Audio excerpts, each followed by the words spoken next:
This is Anna. This is Christina. This is Tanya. And you're listening to Life, Crime, and Life, Betrayal. Crime, and Betrayal. Life, Crime, and Betrayal. Hello and welcome back to the Life, Crime, Betrayal Why are you laughing? Hello and welcome back to the Life, Crime, Betrayal podcast. My name is Christina, and to the left of me are the other hosts, Anna, and I'm about to kick her out, Tanya. Just so you know, if you're just tuning in, this is our third consecutive time, again, emphasis on the word third, in the last 20 minutes that we have tried filming this. So if you're tuning in, welcome. If I sound frustrated, it's because I am. But I have faith. I do that this cut will work. Tanya has a giggle fit. We'll give her a second, just like I give my students a second to recuperate. We'll give Tanya a second to recuperate. She fucking came in high on mushrooms. I don't understand. I don't think shrooms does that to you. I think shrooms has the opposite effect, but... you're probably right. No, I don't know. I don't do that stuff. And yeah, so it's our third consecutive time. If you're tuning in for the first time, this is a podcast. Is it? In case you weren't sure, just ironing out the details for you. I'll wait, Tanya. I'll wait. She says in her teacher voice. Just so you know, this is a podcast. No shit, bro. Maybe they don't know. Maybe they think it's We're an on, audio. We're book. on Spotify. Next time. Come on. Next episode, we should introduce ourselves as, so this is a joke. If you can't laugh, you can't dance, right? Who says that? Oh. Okay, we're so sorry, viewers. We just spent like the last 2 minutes. Well, I spent the last 2 minutes. Laughing. Well, Tanya, go back to the get-go. We spent the last 20 minutes trying to film this. None of which of those 20 minutes, well, 18 of those was not me laughing. It was these over here trying to figure out technology. I'm like that college professor meme where like I'm at the front of the class and I think I'm so hip and young and I know what to do and I don't. Actually, that's Anna. She doesn't even know what a Microsoft is. Hey, she says, I have Windows, not Microsoft. I have Paris. Anyways, so welcome to our podcast. Basically, the premise of our podcast is to tune in and zone in on life and society's most vulnerable victims. So this could look anywhere from signaling in on serial killers. This could look at signaling in on victims. This can look at kind of zoning in on people in society who are credited as being vulnerable, marginalized, and whatnot. And we share a spotlight with them, or we shine a spotlight on them. So if you're new to our podcast, how this works is we visit a different country every season. Season 1, we went to Canada because we are Canadian. Season 2, we took a trip to Italy and we looked at the vulnerable victims of Italy, but a little bit of a bias because we are Italian Canadians. And thirdly, we took a trip to America. But, 2 out of the 3 of us are fully Italian Canadians. I am half. Sorry, my little trilingual princess. And now we're in America, but this is our last episode. Something tells me we'll probably be taking a trip back here because, no offense, but y'all got a lot of serial killers down there, so barely scrape the surface. Cases. Yeah, interesting cases. Yeah. All right, so we're on season 3, last episode, and I'm gonna take the floor to Anna, and she's got this. I always got this. You go, girl. No, you don't. Wow. Oh, yeah. Nice. Open question, guys. Let's Is close it. evil... Oh my god. Do you want me to go in a laughing fit again? Don't interrupt her. Right. Number 1 rule we've made. No interrupting. It's true. Thank you, Tanya. God. Is evil always easy to spot, or does it sometimes wear a familiar face? I think it wears a familiar face. Not in regards to like family members or someone close to you, but I feel like if we take a look at especially some of the serial killers and or crimes that we've talked about, they all seem to like if you were to spot them out in a crowd, you wouldn't be able to like pinpoint them. Well, now we would because they're well-known criminals, but in like the case of Ken and Barbie, Paul Bernardo, I'm pretty sure if during the 90s when our parents were out and about, before Paul Bernardo came out in the news, he was just some really cute guy that blended in with everybody. I think for me, absolutely, it's a familiar face because I think every single episode that we've tuned in on has been a regular, everyday lay person. Yeah. Gabriel Fernandez is, what's the word I'm looking for? I was thinking intruder, but that's not the word I'm looking for. Killers were his parents. Yeah. Those are the last person or last people that should be evil to you. The nurse, what was her name? Blanking on her name. Kristen Gilbert? Kristen Gilbert showed a nurse. I trust you with my life to give me my injections, to give me my medicine, and here she is dosing off her patients. Like every serial killer that we've zoomed in on should have been someone who should have been a safe, trusted person, and they were all turned out to be evil. I also think when you actually Robert think Pickton. about people who do these like really prolific crimes and they're responsible for all these deaths is because they look familiar and like one of us. Yeah. Yeah, I mean there are certain serial killers I feel like are okay, yeah, like, okay, that made sense. But you know, even like indigenous schools and residential schools, sorry, the right term, like that is a prime example of how evil is familiar. Those are run by priests and nuns Yeah. who Yeah. praise the word of God and all that, and then end up being such proprieties of evil. So So here's a question now. Do you think we're taught evil or we were born evil taught good? okay, so for those of you who don't know, I'm a teacher and I teach high school. And one of the course themes of one of my classes that I teach is good versus evil. So I've carefully curated texts to read with the class that I feel like reflect that course theme, good versus evil. And so some of the core conversations we have with every book is the students are reminded, okay, did this text reinforce the idea of nature versus nurture? Were we born evil or does the right circumstances bring it out? And I would probably say that most of my class discussions come to the conclusion that we're born evil and the right circumstance brings that out in us. Which is Okay. really sad to say. I always was more towards the other side. That we're born good taught evil? Yes. So here's my example, okay? Because I know like in high school we read Lord of the Flies and like Yeah. throughout like our young adolescence, adulthood, we've come across Hunger Games. Like it was very popular. Do you think that our like natural instinct is considered evil? Because honestly, if it was like fight or flight, those that fly are considered cowards and those that fight are considered evil. Okay, so look, like I give my students this example. If they're kids, right? So if we took away all authoritativeship, if we took away the teachers and the principals and everyone in a school who runs authority, would these kids behave? My kids straight up said no. They wouldn't wear No. the uniform. So like I tell the kids a story. When I used to work my part-time job in my early 20s, there was this red light when I used to exit the plaza that I worked at. And I swear to God, some nights when I left there at midnight, the light would stay red and I had to make a left into this intersection. The light would be red for like a good 10 minutes. And I used to say to myself, I can make this left turn on this red light right now and no one would know. There's not a single car coming in the opposite direction. There's no red light camera. There's no cops. There's no pedestrians. There's no witnesses and I can do it. Until there is. Until, yeah, I imagine I did it and I hit someone. But it was that air of like authority that hung over my head. But the premise was when there's no one to like dictate me, I would have done a very evil thing. I would have crossed over. My moral compass led me in the right direction. But the only times I sat at that light, I'm like, I'm going to cross and no one's going to know. So sorry I'm interrupting, Anna. My bad, because I know you want to get to the story, but this conversation's a little too good to cut. So talking about the authoritative like nature hovering over us that will stop us from doing evil, what argument would you have in a scenario like the Menendez brothers, where they had that authoritative figure, but they still committed the crime? And I know multiple factors play in with abuse and like all this other stuff, but when you do have parents that are essentially like Paul Bernardo, I guess, too, and Bruce MacArthur, they didn't grow up with absent parents. Their parents were there. So That's what such a... Sorry. Go, Anna. I was gonna say her left, right, and center.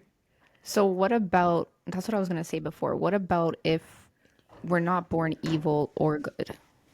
What if we're kind of born In the Like with a middle? blank in the slate? middle, kind of like Switzerland, let's say? Okay. And depending on the circumstances, now that's what leads you one way or the other.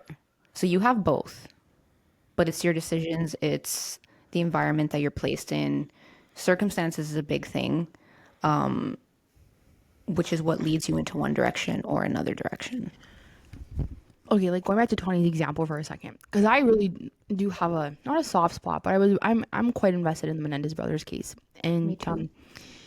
I watched their interviews, I watched their testimonies, I watched their court trials, blah blah blah, and I feel for them. I really hope that they do get released and stuff. I don't. But you murdered your parents, and it I wasn't just a know. single shotgun shot. You blew up your dad's head. You cut off your mom's arms, like, You and didn't, they and didn't cut anybody's arms off, but sorry, they like, yeah, they yeah. came off whatever. And at like any point, did you go to the police? Did you talk to someone? Did you do all the steps you do before you decide you want to kill your parents? And the murder was gruesome. It wasn't like we shot them one and done and taught them a lesson. It's like you kept shooting. That was an evil act. Yeah, but then here comes like, and I know this is a very touchy subject, so maybe we can do like a whole, maybe off the cut on whether we think people are born evil or good. But unpopular opinion, I think they should rot in jail. But I have a soft spot for them a little bit. I don't know why. I don't. I do. After watching like the docu-series, I don't. Because I'm here like, okay, maybe they did get abused. Maybe. But the older brother was so invested in creating the story Yeah. that it could have been elaborated and the brother could have been manipulated because he's very naive. You know what the problem I think is, and why people, including me, so I loop myself in this statement, have a soft spot for him, and this definitely can be a different topic for a different episode. But like the media, and you go and you cast the greatest looking actors to star in their biopic show on Netflix and stuff, right? So of course you develop a sense of like Like Ted attachment to Bundy. them. But like I don't know, the question of good versus evil, and are we born there if it's familiar face? I tell my kids all the time, you're never gonna reach a solid conclusion to that. And some days I believe we are, and some days I believe we're not. It just depends on the circumstance of the book that we read. You know that should be an off the topic subject. Agreed. All right. Anna, drum Drum roll. roll. Well, thank you for the insight because it does tie into the episode today. And this episode, we will turn our attention to the tragic and horrific case of James Byrd Jr., a man whose life was brutally taken in a crime that shocked the nation. James Byrd Jr. was a father, a son, a husband, and a man who deserved the same right to life, respect, and dignity as anyone else. I'm sorry. I'm sorry. I'm laughing because you were like a father, a son, and in my head I was and like, Holy and the Spirit. Holy Spirit. What is wrong with you? I'm sorry. It was clever. It was, it was. Sorry. My bad. In 1998, in the small town of Jasper, Texas, his life would end in the most unimaginable and brutal way. This episode will explore the chilling details of that fateful night, the aftermath of the crime, and the lasting impact on the community, the legal system, and the fight against hate. As we reflect on James Byrd Jr.'s story, we'll examine the complex layers of hate, justice, and healing. His death became a pivotal moment in the national conversation about racism, hate crimes, and how we as a society can move forward. So let's join us as we remember James Byrd Jr. and honor his legacy by exploring the painful truth behind his tragic end. He was born on May 2nd, 1949 in Beaumont, Texas. James was the third of 9 children to Stella Mae Sharp and James Byrd Sr. His mother was a Sunday school teacher, and his father was a deacon at the Greater New Bethel Church. Byrd graduated from Jasper Row High School in 1967, which was the last segregated class in the States. Despite maintaining an impressive academic record and receiving strong support and encouragement from his parents, he chose a different path than his 2 older sisters, who both attended college. Instead, he decided to marry shortly after graduating from high school, and soon after, he became a father to 3 children: Renee, Ross, and Jamie. In the years that follow, Bird worked intermittently as a vacuum cleaner salesman, a job that never seemed to provide him with any long term stability. Throughout this period, he did face a persistent struggle with alcoholism, which took a toll on his personal and professional life. His problems with drinking led to several run ins with the law, culminating in a stint in prison for petty theft. His marriage did end in divorce in 1993, and after a few more years of internal debate, he did make the decision to return to his hometown of Jasper in 1996. It was during this time that he sought to turn his life around by joining Alcohol Anonymous, determined to break free from his destructive habits. However, those who knew Bird, his family, his friends, and acquaintances, described him as a warm and approachable person. He was particularly beloved for his role as a father and grandfather, known for his charismatic nature and musical talents. James Bird was widely regarded as someone with a pleasant personality, someone who could easily make connections with others, and he was generally well liked within his community as well and very well known. In the early hours of June 7, 1998, at the age of 49, James Bird Jr. has spent the day in the small town of Jasper, Texas. He was said to have been spending time with friends and family, just shooting the shit, drinking, eating, enjoying life. He had been across town, and as the evening wore on into the early hours of the morning, James decided it was time to leave the family party. And it's important to note that he had suffered from epilepsy, so he was unable to drive or obtain a driver's license. Due to this, it was regular routine for James Bird to walk home. And that evening, he did the same thing. Unfortunately, though, that was the last time friends or family ever saw him again. Later that same day, on June 7th, so this is now early morning. So he left the party in the early days. We can assume, I think it was believed, let's say between 1 to 2 in the morning. This was then on the same day, just earlier on in the day. A local motorcyclist stumbled upon a horrific sight while passing by a church on Huff Creek Road in Jasper, Texas. There, lying in a secluded area, was the partial and mutilated remains of an African American man that was later to be identified as James Bird Jr.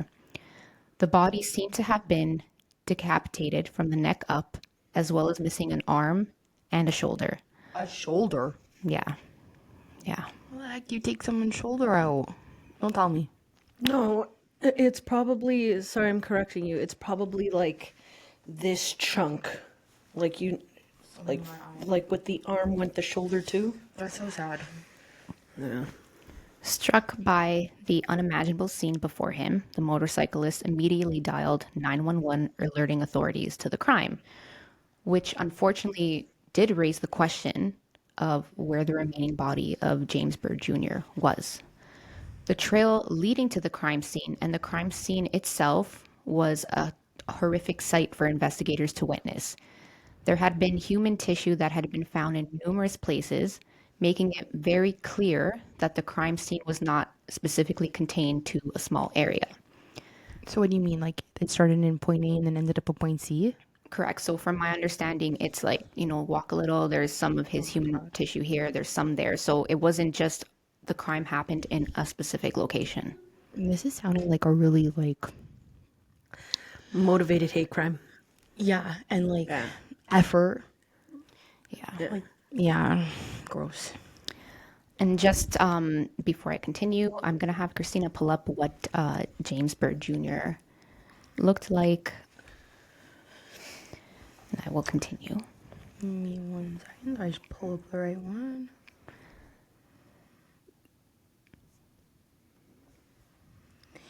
That's very like Tanya said, motivated. Like for you to cut off someone's entire shoulder blade. Well, when I'm thinking when Anna's saying that that the police have found like tissue everywhere, I'm assuming like they tried to like mutilate one body part, but he started running like it was like defense wounds kinda, you know? Could be, yeah. Hey, he's a huge fan of the Colorado Rockies. Yeah, so that is James Bird Jr. Wow. And as mentioned before, he did die at just 49 years old. That's so young.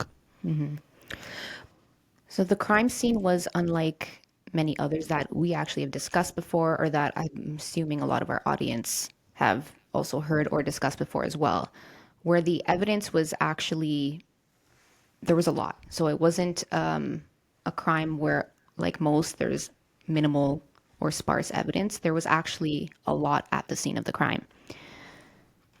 So like no effort into even like trying to hide who did it. Correct.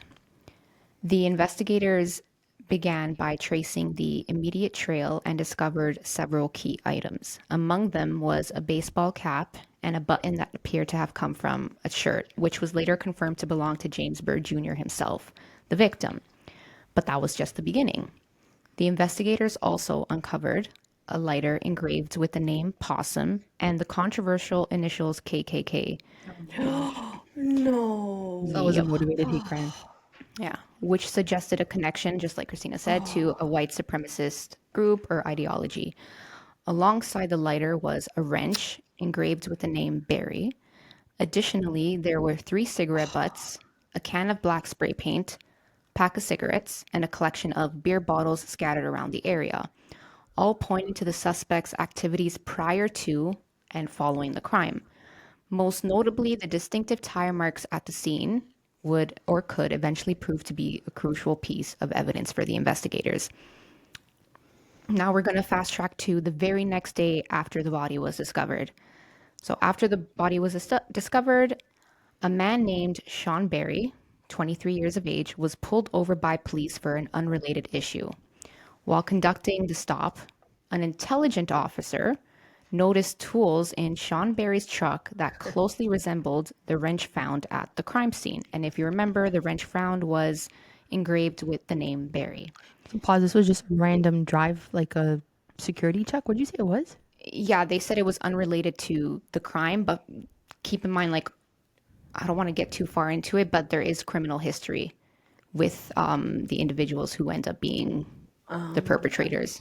Okay. But it doesn't really state much information on why he was pulled over. Okay. Okay. Yeah. Okay. I was gonna say, what a coincidence. Yeah. So the officer noticed the tools, and due to his awareness and vigilance, it ended up being proved to be a very instrumental into the investigation, because then the officer made a mental note of the discovery of the tools, and a subsequent forensic examination of the truck was eventually carried out as well. Not only did the tire tracks on Barry's vehicle match the distinctive tire imprints found at the scene of the crime, but investigators also found traces of James Byrd Jr.'s blood in several locations within the truck, directly linking Barry to the murder at this point. I feel like you want to say Wild. something. Okay. No, that's. Hold on. Sick fucks. It's almost like this Barry fellow didn't do anything to like. He almost wanted to get caught. It's Like I'm no murderer, but I'd bleach everything. Well, not even like regardless if you bleach something, you're gonna get caught. But At times I trying to hide it. There's no hiding. I left my lighter. I left my tool, my name on it. There's okay, blood but in here's the the car. here's the thing. If you're linked to said group, the group that shall never be named, Yeah, I see what you're saying. you think you're invincible. Does that make sense? Because you're a white supremacist, you think that the law's always going to be on your side. Yeah, That's a good point. Now, at the time of Sean Barry's arrest, he was living with 2 other men, Lawrence Brewer, 31, and John King, 23. Sean Barry had known John King since high school, and King had developed a close bond with Lawrence Brewer while both were incarcerated. And as you can see up here, that is the 3 perpetrators. We have Lawrence Brewer, Sean Barry, and King. Is it just me or is the last one King giving like Paul Bernardo vibes? Just like he No, looks. no, you know what it's giving? It's giving very rich son vibes. Like he's like, oh, I'm very wealthy and famous and no one Okay, can Why touch do I me." feel like he's like the lead hand in all this? Because Brewer looks like he's like super sad. Bro, it's so funny you say that, because I was actually going to ask you guys between the 3, because when I saw this picture, I got creepy vibes from one in particular. It's Brewer? King or Barry for me. Brewer looks like the only one that might have a sense of remorse. No, Brewers looks like he's out to lunch. Barry looks like he's staring into your soul. No, King looks like really cocky for me. Cause Yeah. mine was King. King really gave Yeah. me When I a say nasty Barry, vibe. yeah, King Yeah. King looks like the turtleneck, the stare, the hair, the Yeah, but gel. that's what I mean though, the rich white Yeah. supremacy like facade. Yeah. All Yeah, three of Brewer them looks just like seem he's out to creepy. lunch. Oh yeah. Literally and metaphorically. I don't know why I love that saying, but I love that I saying. say it to my kids all the time. Oh, you're out to Out to lunch? lunch. Yeah. Okay, yeah. So Sean Barry was living with these three individuals, and John King and Lawrence Brewer met while they were incarcerated. So during their time in prison, both Brewer and King became associated with a white supremacy group, which deeply influenced their beliefs and actions.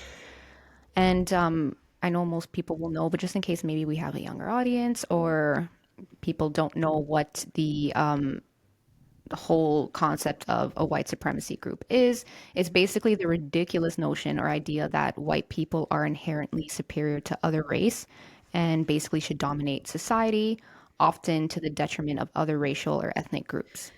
Essentially, for our young viewers, even though we do not recommend our topic for young viewers, essentially like a Hitler mentality. Correct. Yeah, and these are often people who follow certain groups like that. So like obviously the Triple K would be one of them, the Nazis, all that stuff. So now the tattoos both Brewer and King bore were deeply troubling, further cementing their extremist and racist ideologies. John King's tattoos were particularly alarming. One tattoo depicted an African American man hanging from a tree. Yeah. Oh my So god. like lynching. Okay, hold on. So for those What who Okay. that don't know is. what lynching are, this was a Hold this on. Trigger warnings, please. yes. Trigger warnings. We're so sorry we didn't give them before, but feel free to skip ahead like 10 minutes because we will be talking about touchy subjects. Yeah, so lynching was a process enacted I can't remember the timeline to be specific with you, but basically it was the process, I think it was like tied into the Jim Crow laws and whatnot, was the killing of someone who was convicted of breaking the law. Most often the time I think it was targeted at a certain group of people, and basically what they did is they hung you to death. But it wasn't like a fast killing, like it wasn't like we just kicked the cube from underneath you, like you it was a long gruesome death because you would just hang off a tree. So like if you ever heard of Emmett Till, I think they killed him by lynching. It was a very famous case. And a fact on lynching, while Christina was talking about it, lynching became a federal hate crime in the United States in March 2022. I did a whole project on this Strange Fruit by Billie Holiday when I was in university, and she writes an entire song about like lynching. I did a whole project on this as a history student back then, but just even like researching it back then was tough, and I had to write a whole essay about it. So it was disgusting. So the fact that this dude had a tattoo, that is disgusting. Yeah, that's horrific. So there was that tattoo. He also had others that featured Nazi symbols, the words Aryan Pride, and the badge of a notorious white supremacist prison gang group, the Confederate Knights of America, which operated within the prison system itself. I don't know. Actually, I think it would be better if Christina explained it a little. I feel like she knows a little bit more, and Tanya probably too. The whole concept of Aryan Pride for our audience. Yeah, that people definitely. don't- So the Aryan race, from like let's say a Hitler point of view, he was completely obsessed with it. So the Aryan race is the belief that there is one group of people who are above all else. So, for example, the Aryan race basically says that blonde hair, blue-eyed, white people trump all, that they're the best. So it comes from like a Nordic Viking kind of standpoint, but it says that blonde hair, blue-eyed, white people are the purest form of race, and that those are who should populate, that those are the only people who should procreate, and that's how we should flood the earth. Anybody else who doesn't fit that description is not part of the Aryan race and therefore a threat to humanity. So for example, people like Hitler, which when I teach this to the kids is always like an interesting concept, because you ever see a picture of Hitler, he looked nothing like what he thought the perfect pure race should be. I know. but it's basically just saying that blonde hair, blue-eyed people, the perfect Aryan race, anyone else who impedes on that. So if you aren't of that physical description, anyone who is like if you're part of the LGBTQ community, if you had mental disabilities, anybody who wasn't part of that was a threat to that race. So the fact that he has the Aryan race tattooed on him is also pretty gross. And then zooming in on this picture, that's the Confederate flag, right? Yeah. That's the Confederate flag. What else is here? Is that a play on the Nazi symbol? No. No. This looks like the But eagle. So is that an eagle? yeah, it's the bald With the eagle with the flag, more American Confederate flag. flag notions. What's this? What's this symbol called? What was this? Was this Aryan? Is that a cross on fire over here? That's what it No, looks that's a like to cross me, on fire. no? That's a triple K symbol. It is a cross on fire. Yeah. Oh my gosh. So that just gives you, as you guys And can see who's on the this picture we again? Which have, fella? I will tell you, it was John King. What was this coat of arms It's called? this one, the creepy guy. What was this coat of arms called? The Confederate Knights of America. You're talking about the gang, right? Well, yeah, In the whatever he has prison, tattooed yeah. on that. Confederate. Confederate Knights of America. That's insane that he has the burning cross tattoo. I know. Yeah. That's why I said I don't know what it was when that was before I even got all this information. But seeing his picture, I just got a really bad, like, I get a bad vibe from all of them, but he gave me, I don't know, heebie-jeebies. He to me looked like automatically the ringleader. Yeah, from that picture. Yeah. What did you type in to see this? Because I can't find it. What, this? Yeah. Oh, the image, like the picture of the tattoo. Well, yeah. I just put the case name and then tattoo, and it came up because those are like his tattoos. Oh, yeah, because when I type in Confederate Knights of America, it sends me to the Knights of the Golden Circle. Okay, Was a okay. secret society founded by W.L. Bickley. The objective was to create a new country known as the Golden Circle, but that where slavery would be legal, the country would have been centered in Havana, some other thing. Like in Cuba? Yeah. Okay, I think we can. Sorry, I was just trying to find. I'm trying to find like the meaning of like the picture. But I guess we can make an educated assumption that what Christina is saying is correct. I'm not sure about the lightning bolts beside it, but this or that symbol. Wow, what's that symbol? Triangle. Because this was like, this would be very knowledgeable for everybody to know, but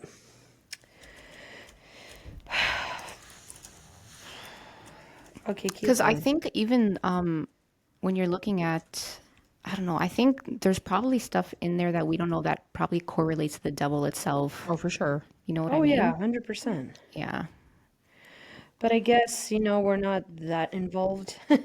I feel like we should do more research on these symbols if we're going to be this knowledgeable on anything, because this is absolutely disgusting. Christina, can you zoom into the middle of it? Yeah. So for our listeners, we highly encourage you to go to YouTube, but if you just want to listen to on us on Spotify, that's totally cool with us too. But what Christina is showing is the tattoo that Anna's mentioning that King has tattooed on his body. So it's a coat of arms with the Aryan Pride words tattooed at the bottom of it. There is 3 pictures in the middle. The main focus of this coat of arms is the Confederate flag. Like Christina mentioned, there is a cross with a flaming cross, obviously a symbol of the Triple K. Off to the right, if any of our viewers or listeners would like to let us know what it is, please leave us a comment on any social platform. It is a triangle with lines at the tip of them.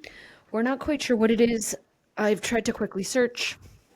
Can't find anything, but definitely let us know. Or if anyone knows what these coat of arms actually means, they're part of the Confederate Knights of America. And on top of the coat of arms, there is an American flag rolled up in the talons of a bald eagle with lightning bolts to the side. Very predominant on the side of his body. That was a good explanation. I tried. I'm not that good, but I've tried. And the fact that it's this large on the side of his body, it's pretty much like what, nipple to waist? Like that's a lot. And I don't know, even the fact that he has, like, at the bottom, I don't know if you saw that he has, I think it says Aryan Pride, right? Does it say Aryan Pride? I'm pretty sure. The last word is pride, so it has to be Aryan. I feel like the triangle is some sort of satanic symbol also. Yes, I was going to say, right? Christina, can you zoom in? Does it say Aryan Pride? Yeah. Pretty sure, yeah. I'm not sure if he spelled it right. Oh, that's a Y, yeah. Aryn. Oh, okay. Yeah, now I see it. Now I see it. Okay. All right. Let's continue because I'm getting more disgusted as we go. So, in conclusion, it's very well known at this point that Lawrence Brewer and John King had relations with white supremacy groups. However, there was little to no indication that Sean Barry had been involved in such white supremacist groups, either during his time in prison or after his release and prior to the crime. However, the association with Brewer and King itself would soon raise suspicion about his potential involvement in his racist motives behind the crime. On the night of James Byrd Jr.'s murder, Barry, Brewer, and King, I just said his name wrong. On the night of James Byrd Jr.'s murder, Barry, Brewer, and King had spent the majority of the evening driving around the town of Jasper in Barry's pickup truck, drinking beer and looking for young women. Oh, God. Yeah. what a pastime. Oh man. Like, but Gas can must have been you, cheap. but can you imagine, like, what if James Byrd, his name is? Sorry, correct me if I'm wrong. James Byrd Jr. is his name? James Byrd Jr. Okay, what if James was a woman? I know. You get what I mean? Yeah. I probably would have been just as rich or tenfold. Yeah. Like, I and know. and like their personality, we hear about it all the time on the news. I'm entitled to pretty much like abuse you physically, sexually, or any other way because of what you're wearing or who you are. Like, just it's mind blowing. Mind blowing. You're right. No, I know. So during their aimless drive, they spotted James walking alone on the street and offered him a ride. And if you remember, he'd left a party walking home, which James, trusting and unaware of their intentions, accepted the kind gesture. He likely, like as I said, saw this as just, someone being a decent human being. Little did he know that this seemingly innocent gesture would turn into a horrific and brutal act. Witnesses, Oh my god, because he couldn't drive, so he was walking. correct, yeah, yeah. So witnesses later confirmed that between 2:30 and 2:45 a.m. on June 7th, James Byrd was seen riding in the bed of a gray pickup truck with 2 or 3 men sitting in the front cab. In Jasper, Texas, which was a relatively small town, meant that many people knew of James or had seen him around town. While none of the 3 men in the truck appeared to have known James personally, they had undoubtedly seen him around before, as he was a familiar figure in the community, often seen walking the streets due to the fact that he did not drive. Based on the evidence, it can be concluded that James was picked up by these individuals before 2:30 a.m. Instead of fulfilling their promise of taking James home, Barry, Brewer, and King took a detour, driving east out of the town of Jasper, Texas, and stopping in a remote wooded area. It was in this desolate location where the 3 men brutally tortured and beat James Byrd Jr. During the autopsy investigation into James' remains, it was revealed that his face had been spray painted with black paint. Oh God. And if you remember, they did find a can of spray paint at the crime scene. And the autopsy would also confirm that he was urinated on as well. Yeah. Oh my God. Like, how do you have the nerve to do that? That's what I'm, guys. I'm not even. Like, I don't fucking care how drunk you are. Like, you're just not. You have no right to. Oh my God. Yeah, Sick fucks. Sick yeah. fucks. And I apologize before. I should have said a trigger warning, but I'm glad Tanya did. Before I move forward again, guys, just a trigger warning because the rest of the details are not any better. It's a lot. It's a lot to hear. It's a lot to take in.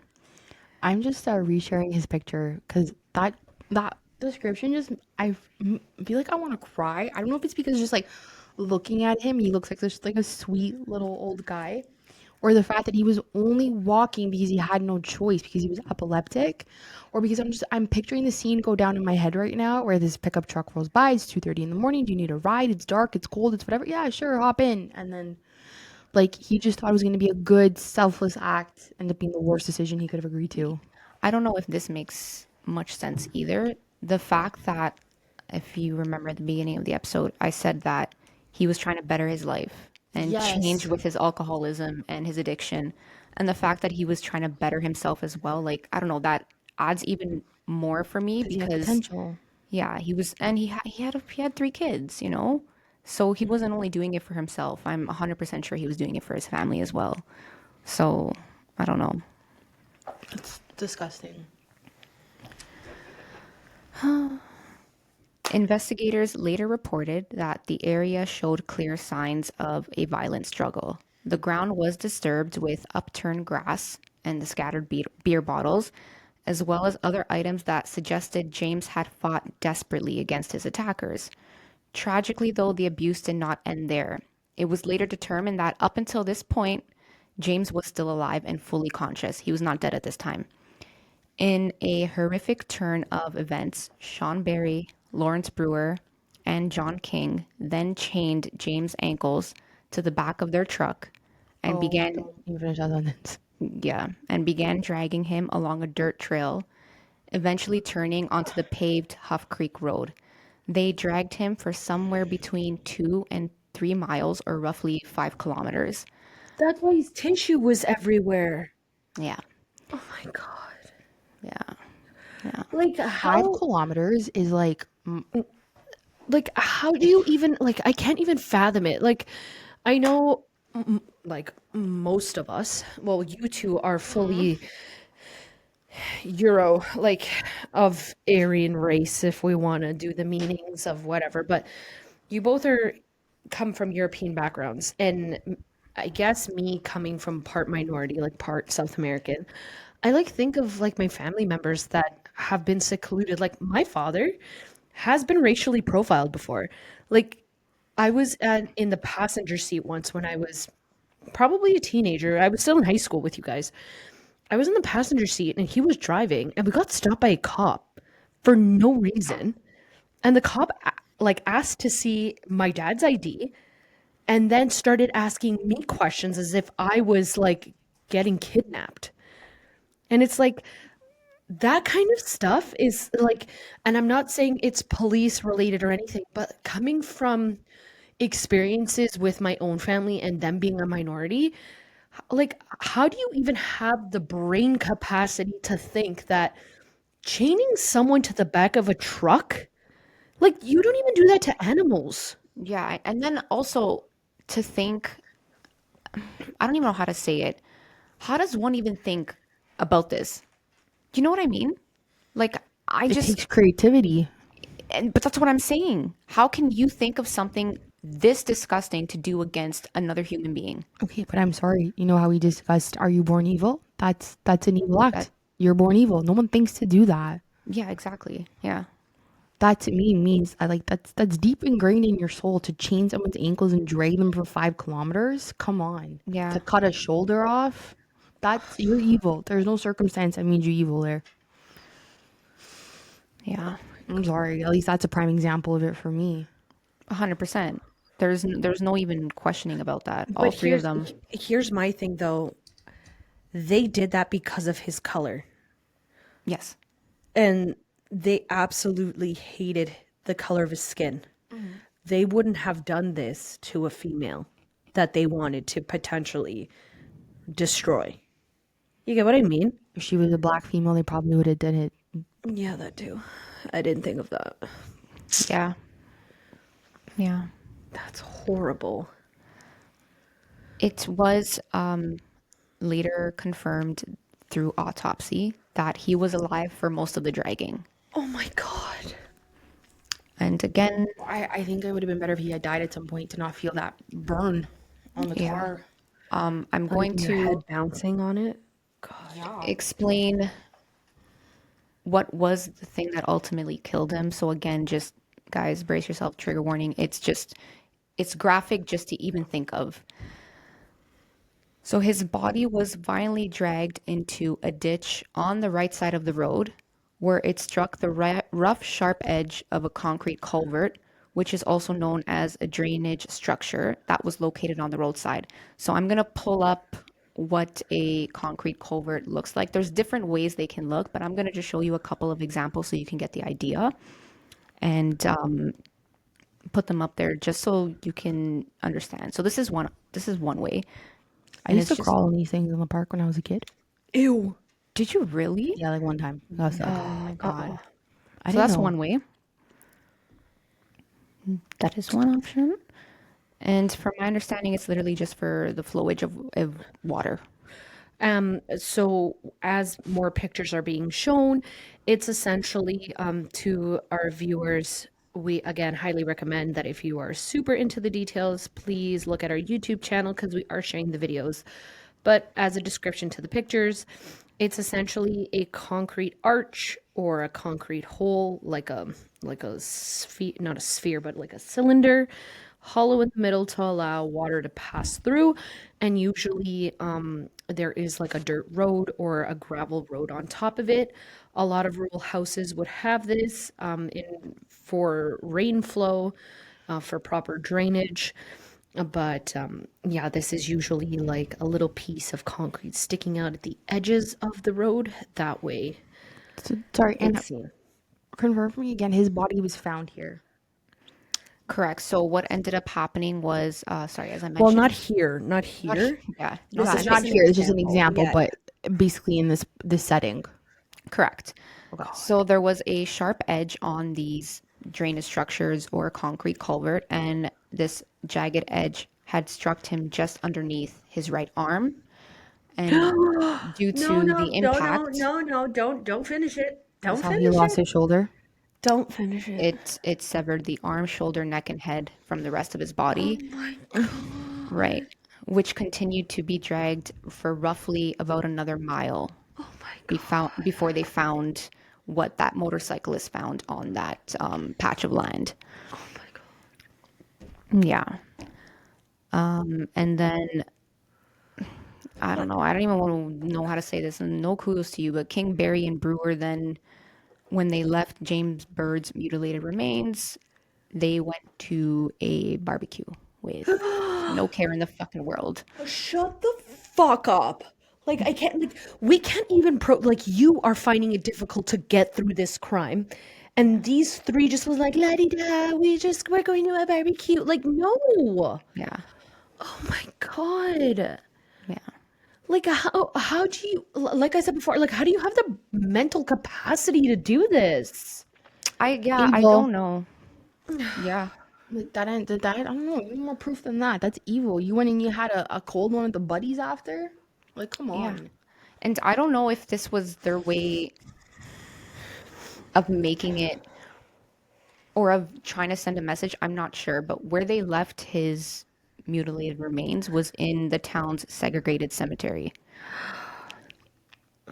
So again, if there's younger audience and viewers, or if someone doesn't know of the concept of segregation, I'm sure. What Shayna year Twain was this?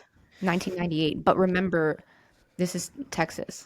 And it's a small town in Texas. Correct. So Yeah, your southern states they still fly the Confederate flag Yeah. there. It's not a shock to me. So Christina did the description of Aryan race. I'll do my best. I'll do make Christina proud to describe what segregation was. So in the early 1990s, before the Before that, the 90s, 1900s with the before Jim the Crow 90s. Yeah, laws. yes, sorry, in the 90s. So when the United States of America decided to start becoming the United States of America, they started bringing in people of color. And these people of color were then called slaves. So they would pretty much do the physical labor, outdoor physical labor, and they would have Anglo European men, settlers, that would essentially claim the slaves as their own. So they'd be called masters, and segregation is literally like, and again, trigger warnings. We want to do justice to these victims. So segregation was essentially white people to one side, black people to the other side, but black people and minorities. So if you didn't look like the Aryan race, so that's where Hitler's stuff comes in with the Jews, Hispanics, people of color, anyone. They would essentially be considered worse than animals. They had their own washrooms. They had their own seats in the back, like in the back of the bus, It was schools. everything: water fountains, swimming pools, change rooms, sports Yes, teams, schools, you they name like it. yeah. Actually, they're even like the army would have their own people of color battalion, so on and so forth. So segregation, even though it's relatively like this year was relatively new, not new, sorry, relatively close to today's age because you said what, 1998? Yeah. We have to understand that the southern states of the United States of America still don't believe that many people of color have the same rights as those of the Aryan race. Or No, not the Aryan race. No, no, bad. Just white. Just white people. just white people. Okay. I was trying to be politically correct, but I guess I was wrong. My apologies. So a lot of white people don't believe that people of color have the same rights as them.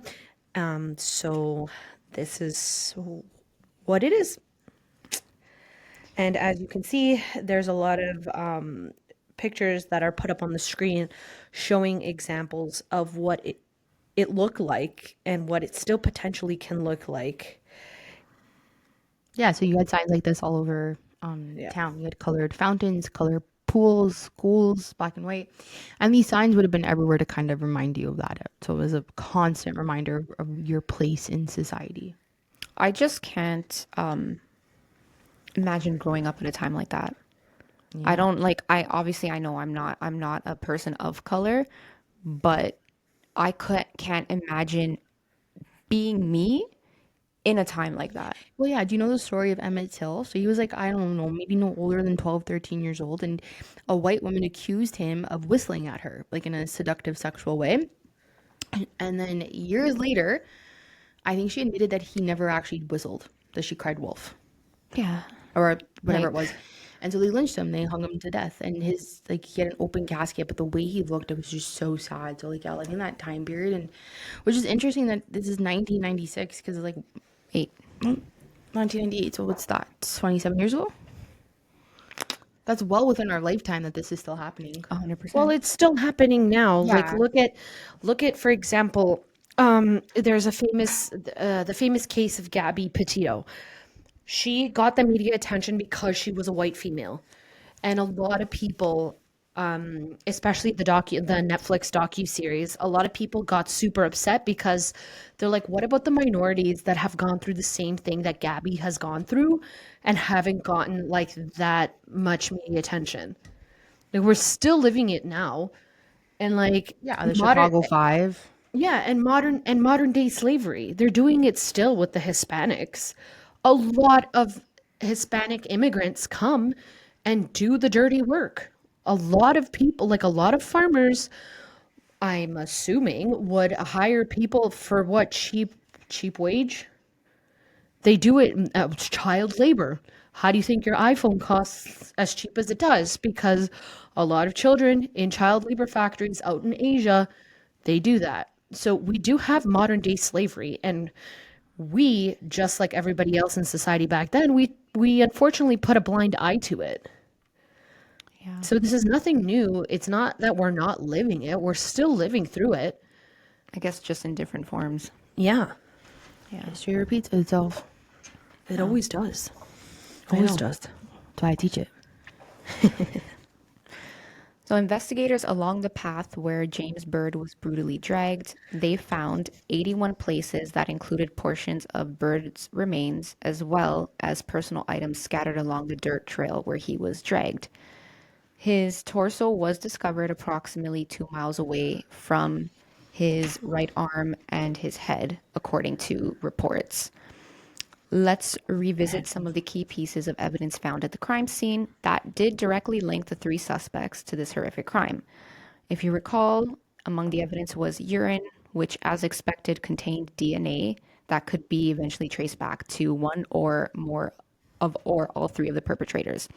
Another significant item was the lighter, which was engraved with the name Possum, which turned out to be John King's prison nickname. God. Wow, loser.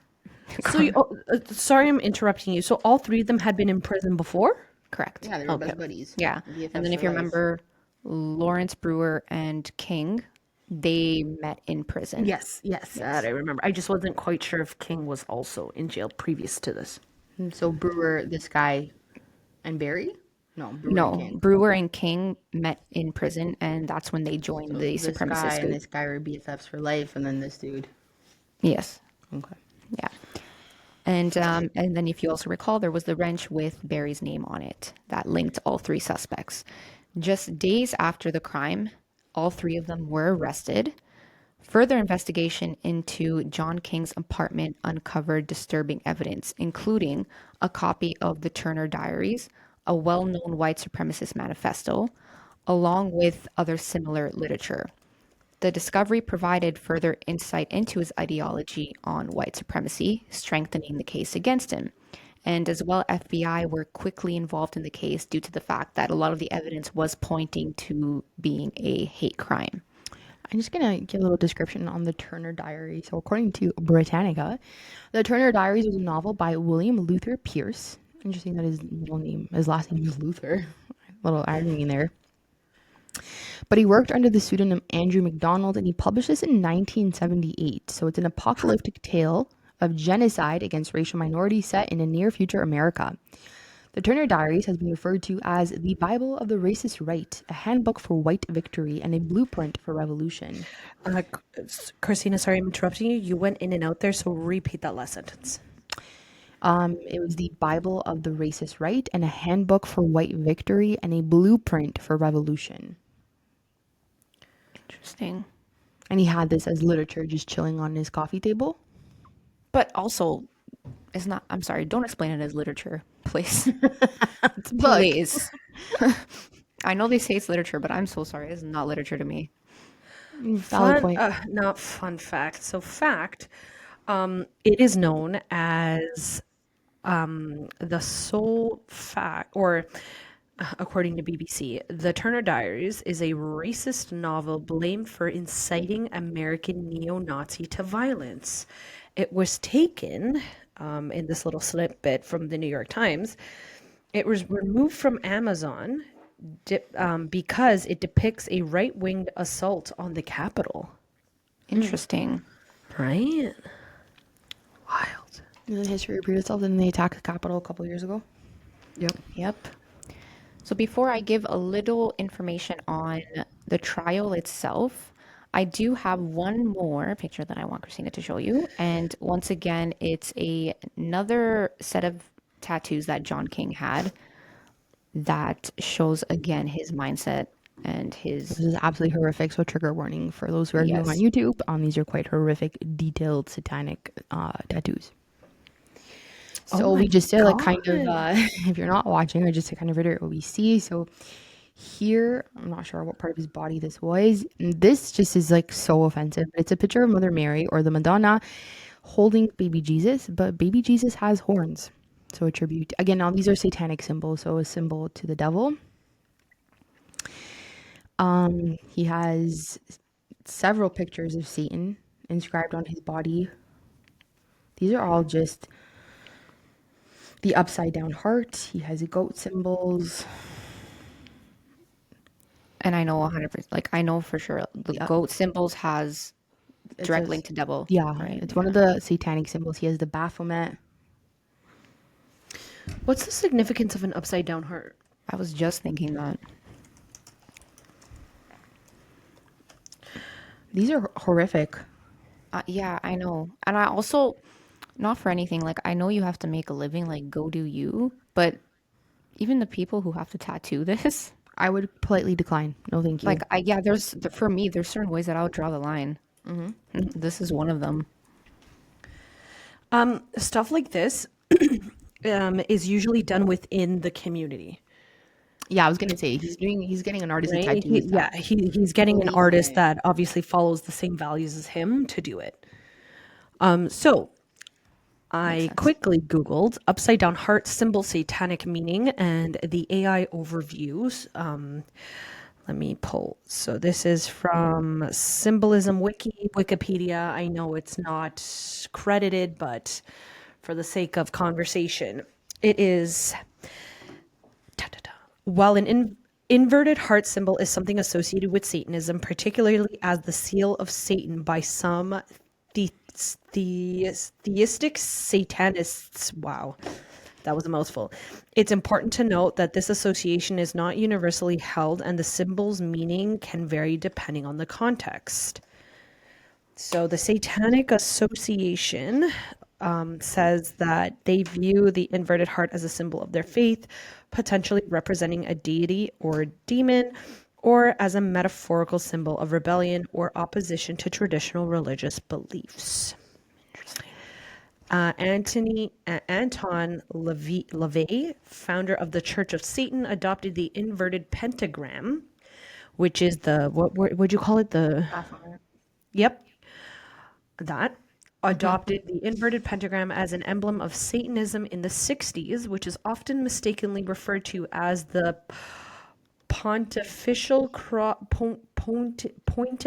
cross of Satan by Christian tract writers. Wow, that's a lot of hard words for a very satanic like group.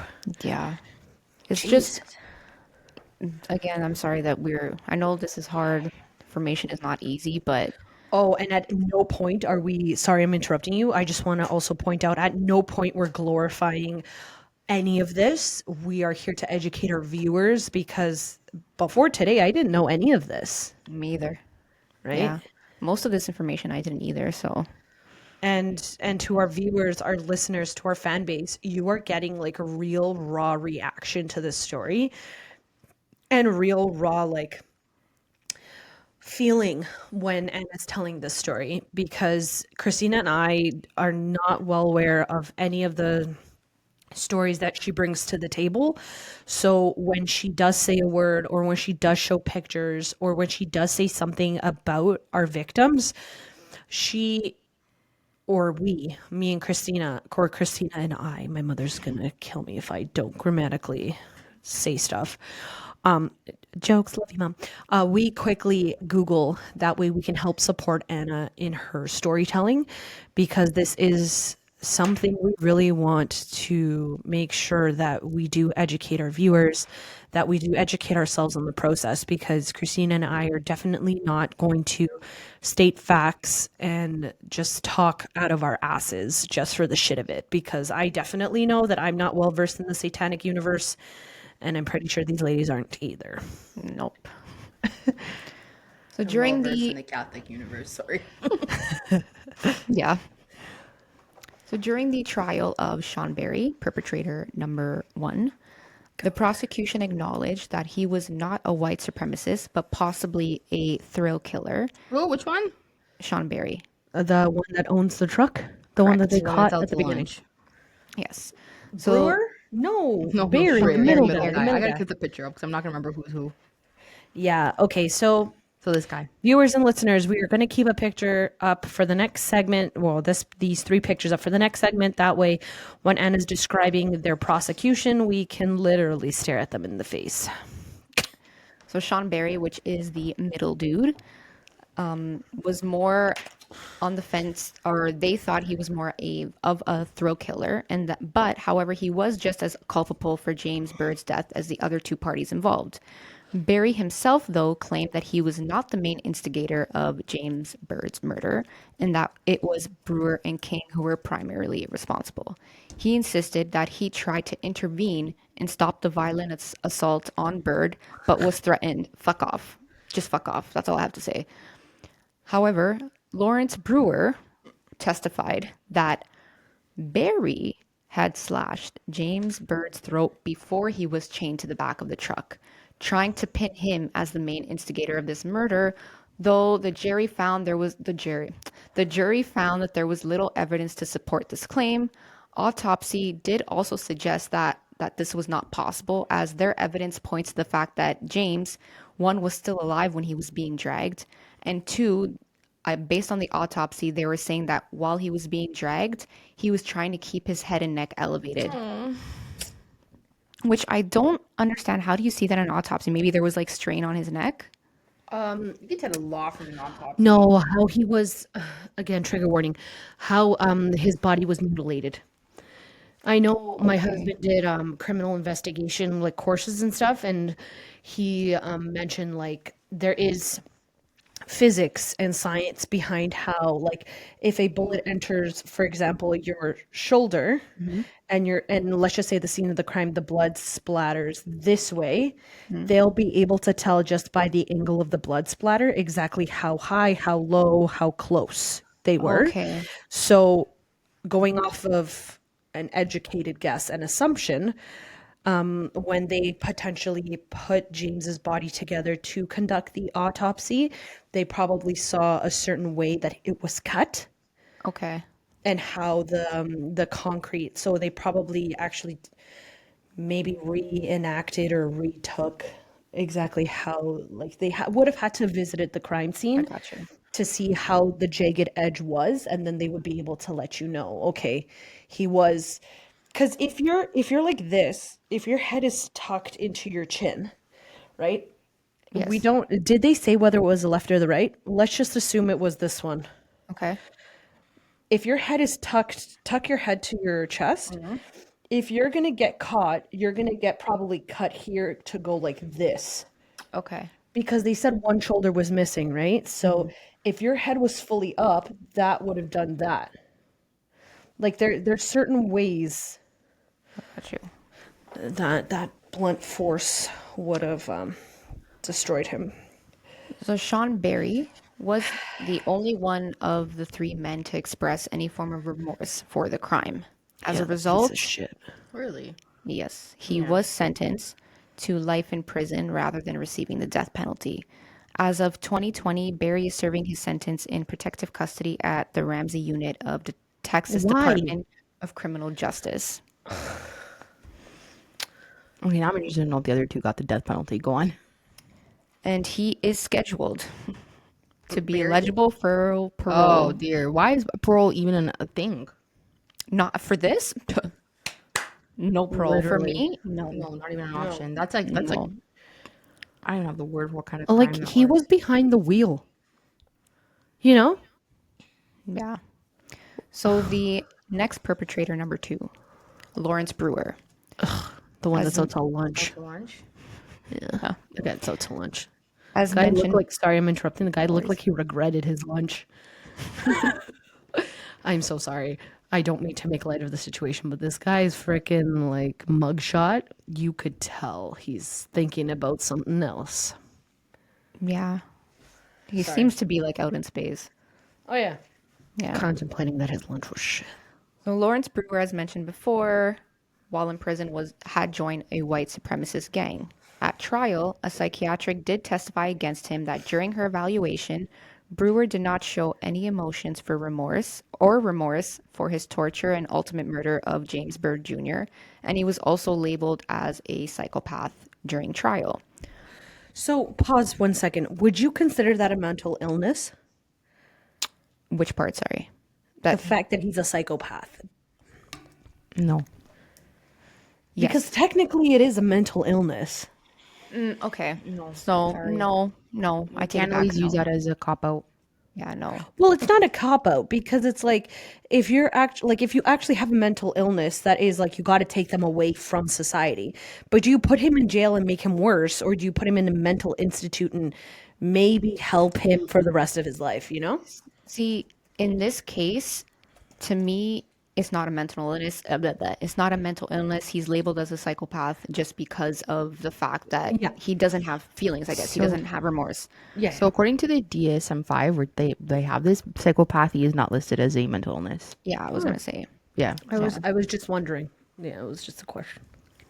So Lawrence Brewer was convicted and sentenced to death on September Good. 21, 2011. That was his execution day. The day before his execution, Brewer expressed no remorse for his crime, Yeah.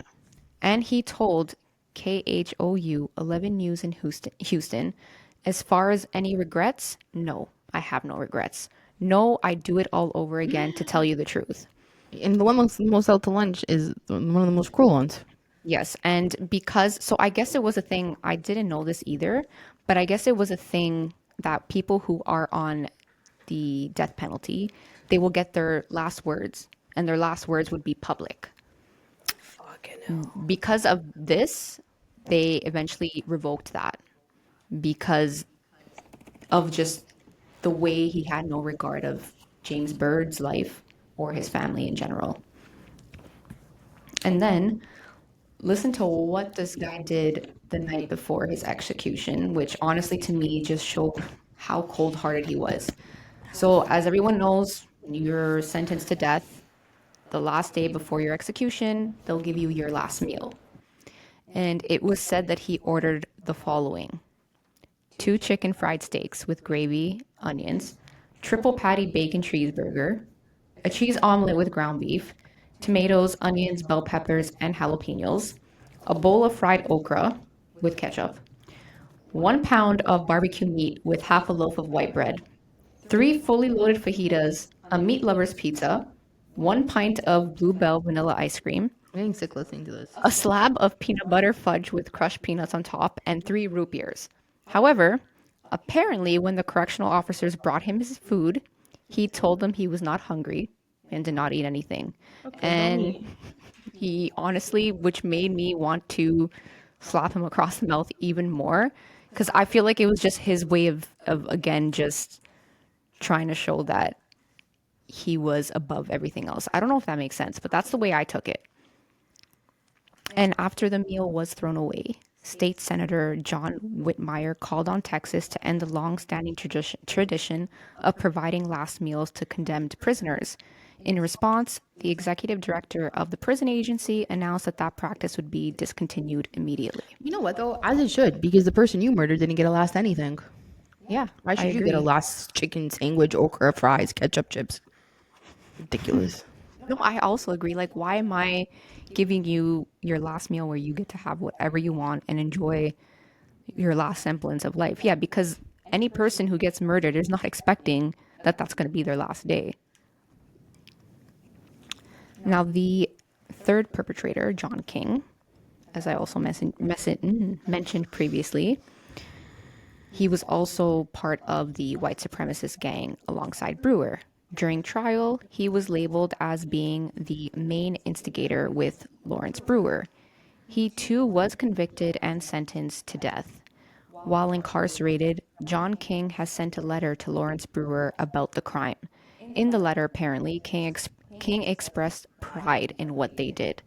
According to Desert News, he wrote in the letter, "Regardless of the outcome of this, we have made history and shall die proudly remembered if need be."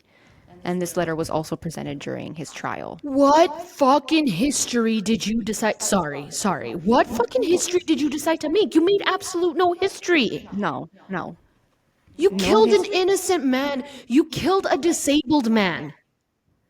This man does not, like, he couldn't drive, so he needed to walk. He's epileptic. Like, I'm pretty sure he might have had one of his episodes when they were doing this to him.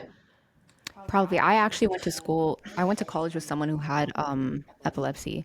And it happened like one day we were just going on the subway And I don't even know if he told us he had it prior to this happening. And all of a sudden, he just dropped and he had one of his Seizures. episodes. And yeah, he did end up having a seizure. And when I tell you, like, Scary. Very. my soul went to my asshole. Like, I was so scared. Yeah. And I was like, thank God one of the bystanders actually had experience with it, maybe because their own family member had it, I'm not sure, but they handled the situation completely good because I was going to like help him and she was like, don't touch him. Yeah, you She's can't like, you touch just them. leave them. Yeah. Yeah. Best But you you can do have is to roll put them them to their side because they're yeah, going you to have to start roll. drooling and they can choke. So it's best that you. Yeah. I have to do training for a couple of students are epileptics and we take them on field trips and stuff. So you have to be well versed in it. But it is scary. It is, yeah. Well, I experienced someone having a seizure during one of my lectures in college. Like the kid just dropped, had his episode, and the teacher just kept like going because she didn't notice. And we were like, "Stop the lecture! Like, stop! Call someone!" And one of the girls that I knew, she ran to his side, turned him over, and just like helped him through his episode. Yeah, no, it's scary, man. It's super scary. Yeah. So John King's execution happened on, on December 21st, 2018. His execution was scheduled for April 24th of 2019 by lethal injection. Brewer and King were the first white men to be sentenced to death for killing a Yeah, they African made American history all person right. in the history of modern Texas. Due to the unimaginable and horrendous action of this crime, the Matthew Shepard and James Byrd Jr. Hate Crimes Prevention Act was signed into law by President Barack Obama on October 28, 2009. This was an act to further prevent crimes motivated by victims' actual or perceived race, gender, sexual orientation, gender Identity. identity, Yep. or disability. Just a little information on that act. So, the Matthew Shepard and James Byrd Jr. Hate Crimes Prevention Act was passed in 2009 in response to the murders of Matthew Shepard and James Byrd Jr. And for those who don't know, Matthew Shepard was a gay young adult who was tortured and murdered in college by a few of his, what do you call, students? No, classmates, thank you, that's the word. And this act expands the federal hate crime law to include crimes motivated by, like I said, victims' actual gender, race, and the act grants more authority for federal investigation into hate crimes. Bless you. And it also provides funding or more funding for this whole purpose. So if you're just looking at our screen right now, I pulled up some more pictures of the boys or the guys, and they all continue to have satanic symbols. And this lightning bolt, because I think King had it also, is another form of satanic symbol. Here's the devil with the horns again. So they all had them. So then why do they say that Sean Barry was not a white supremacist or they He deemed him had as them. The not one? lightning bolts, don't mind my really bad typing here, but I'll show you. In the context of the Church of Satan and related traditions, the lightning bolt, often combined with an inverted pentagram, symbolizes infernal divine inspiration power, and the biblical reference is Satan falling like lightning. Okay, so but two things are not the same though, right? Because you can be a devil worshiper, but doesn't necessarily mean you're part of a Correct. white supremacist group where they had knowledge that the other two were, Correct. right? So I'm assuming the reason why they're not claiming him as a white supremacist is because they can't link him to that. Therefore, it would be hearsay, and you can't base it Yeah. off of hearsay. So unless he had anything linking him to a white supremacy group, they can't say yes, you're a white supremacist because he hung out with white supremacist like followers, right? Yeah. It's like, for example, if us three are Democrats and we followed a Republican, like that doesn't make us a Republican, right? Yeah. Or for Canadian terms, if all three of us are liberals or NDP, we're not, and we have a friend that is a conservative, that doesn't make us a conservative. It's kind of like that thing, right? Yeah.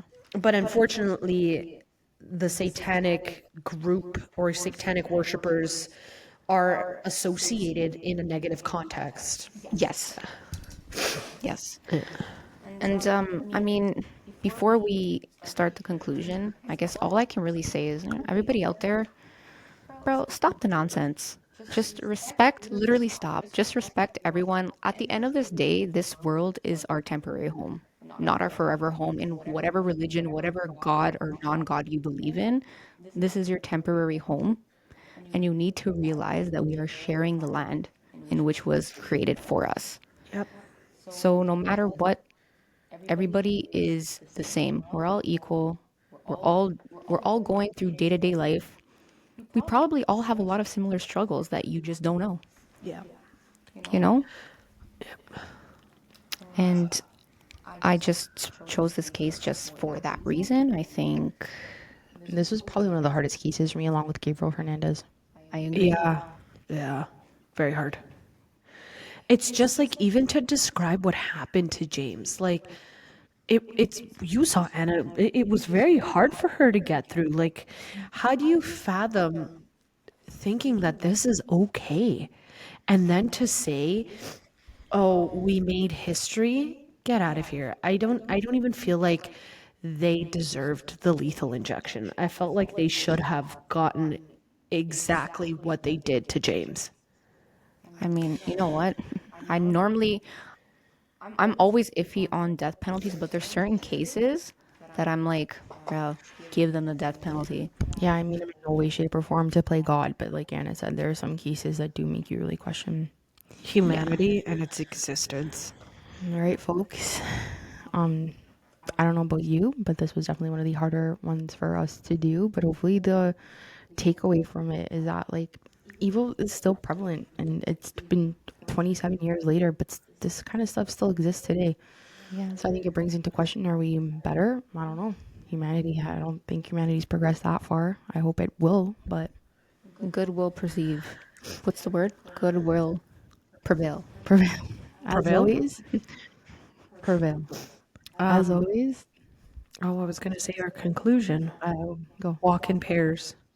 Keys between your knuckles. And honestly, just do good. Just follow the golden rule. Do unto others how you want to be treated, you know? And I'm pretty sure as hell the stuff that you do to other people, you wouldn't want to be done to you. So don't be a psychopath because that's just wrong. Instead, what you should do is hit that like and follow button or subscribe so that you never Oh, miss a post. well, that was a segue, but I'm famous for those. Oh my. once again, we thank you for joining us at our table. Thank you for joining us in our conversation. And like we say every episode, please comment on any platform you listen or view us on. We would absolutely love to hear your opinions, your comments, your advice. Advice on what we should do, when we should do it, how we should do it. We want to create a fan base that is tailored to our fan base. So if we are doing something wrong, please let us know. If we are doing something right, also let us know. Because once again, like Christina said at the beginning, we are here to put a spotlight onto the victims that deserve the spotlight. We're not here to be clout, like media clout, murder clout. We're not here to idolize any murderers or killers. Like, we are here to give voices to those that don't have a voice. So as always, betrayers, have a good night, have a good morning, a good afternoon. And like Christina said, Smash that like button. smash the like button, Hit the follow button, subscribe, and share. let's end the season 3 off on a slightly good note. Where are you gonna take us next? Where is our theoretical passport gonna land us in? So I am going to be taken to London, England. Or not just London, sorry. England. Brexit. Yes. I'm going to take us to Spice Girls? Spice Girls? Yes. One Direction. One R.I.P. Direction. Liam Payne. Too soon. Queen. Too soon. Queen. Yes, Queen. Yeah. The Beatles. Beatles. Beatles. All right, That's it. ladybugs. All the British people I know. The ladybugs? What were we called? All right, that's You said just beetles. not even the same family. Okay, bye. Bye, betrayers. Bye. Bye. Bye.